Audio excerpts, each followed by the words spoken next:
great experiment. Two of them. One is, try not to say anything that isn't true for a month.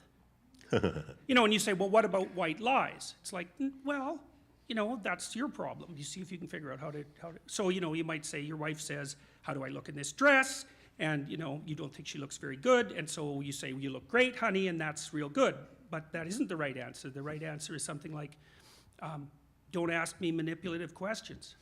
I know that's a little, look, it's a little harsh, eh?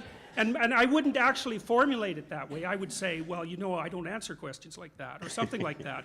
So the truth wouldn't be that, you know, you look hideous in that dress and only a moron would wear it. That's not the truth. You know, the truth is more sophisticated than that. And, you know, people are telling lies all the time to spare other people's feelings, and they have all sorts of good reasons for it. It's like, there are no good reasons for lying. You pollute your speech by lying. And one of the most fundamental presuppositions of Western culture, and this is, I think, perhaps the most brilliant discovery human beings ever made, is that chaos is transformed into order by the word. And you are all speakers of the word. And if you want chaos to be transformed into hell, then lie. If you want chaos to be transformed into heaven, then tell the truth.